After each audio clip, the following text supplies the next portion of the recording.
Hey, how's it? This is the Foundation coming at you another Cowboys pre-draft video. Today I'll be doing tight ends. In fact, my favorite player in this draft is a tight end, T.J. Hawkinson from Iowa, um, which that pipe dream got killed by the fall and all that. It's so funny that I was like, if this kid comes out, we could probably scoop him up in the third round. And then, like I like to go on certain websites and go, how they rank their players and all that. And then one time I thought I saw, I'm not 100% sure, but I thought I saw that he was ranked like 6 at the lowest. And I was just like, oh, bring him. I was like, oh, so happy. I was just, bring this kid to us and all that. And then boom, he gets shot up the rankings and all that. In fact, becoming the number one tight end in the draft. I mean, Noah Fant was getting a lot of media attention, and Noah Fant though, he's still a damn good player. From what I watching the Cowboys draft show, I think Dane Brugler said that it's the first time from 2 players from the same school with the same position is going to be drafted in the first round. So that's accomplishment in itself and all that. So that's how good these guys are. I know a fan favorite is Irv Smith from Alabama, but he could be the one guy that could fall, but you'd have to take him at 58. Now, would I like it if the Cowboys do that? No. But I would understand though, I would be kind of like, I want to be jumping up and down like, yeah, we got Irv Smith. But, but I know people say, well, we got Witten back, Blake Jarwin was playing pretty good at the end of the year. Dalton Schultz came along, and some people are still hoping out hope of hopes to Rico Gathers finally have a breakout and all that. The thing for me is that I'm not crapping on Witten. All I'm saying is that if you can bring somebody in and they can go, thank you, Witten, for all you've done. This is the guy now. This is the tight end that this is the number one guy. And it's not a disrespect to Jason Witten by any stretch at all. But if he's better than what Witten is now, of course you wanna go with that at the same time. So but it is a deep draft class. Like I said, I wouldn't do it at 58. I think we have I would like to take a little bit other that guys other than that.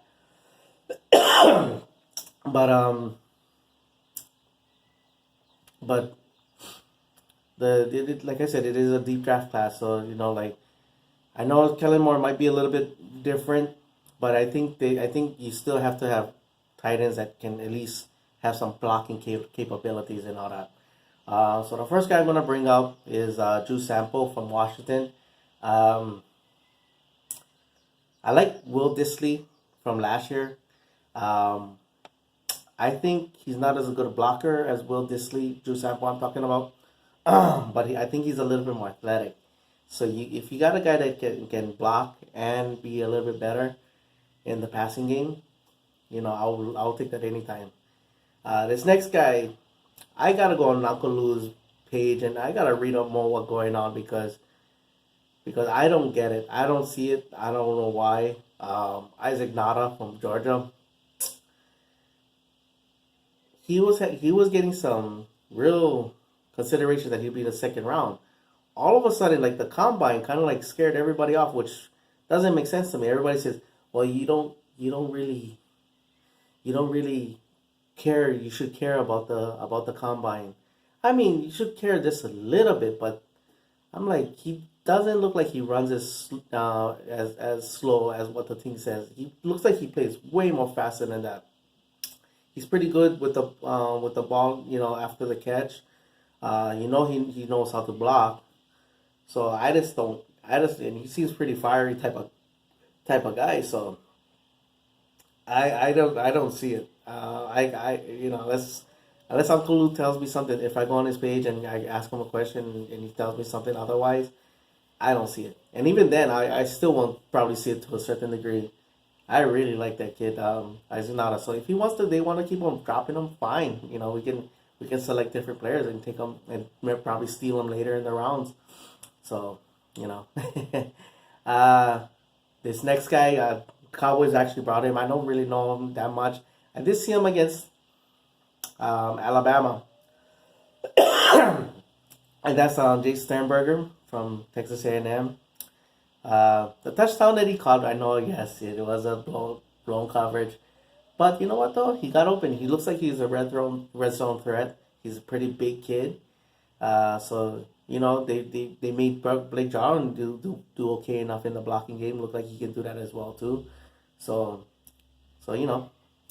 he's a guy that we probably could bring in. Probably going to have to be third, at the lowest third round, though. Next guy is Zach Gentry from Michigan. Again, another guy that needs to know his he knows his blocking and all that. But more importantly, with him, he was Shea Patterson's security blanket. Not the most flashiest route runner, but he somehow gets open and catches a lot of balls and all that. I know he had a bad game against Ohio State. I think he had 2 drops, maybe 3. I forget. But anyway, I think does it like a little sting because it's a big game? Yeah.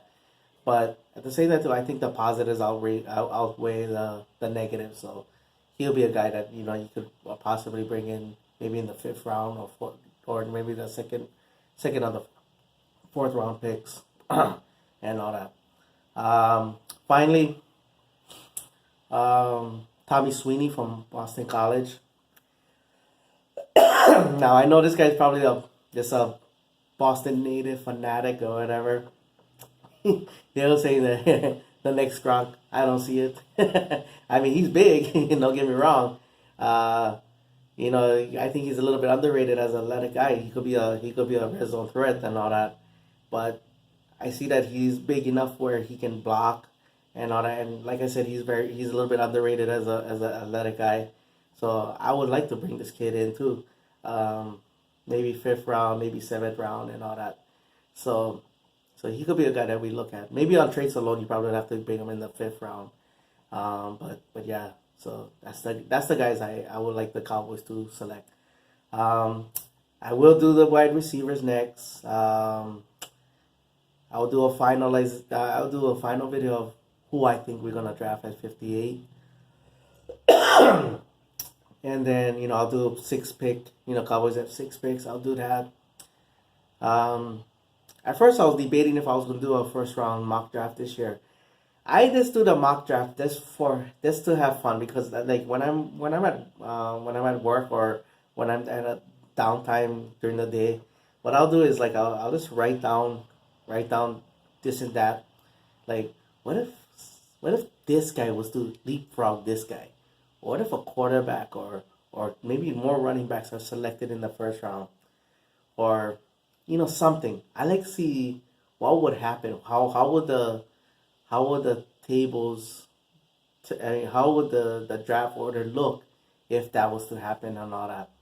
And it's just like a little fun exercise that I like to do and all that. It doesn't mean anything.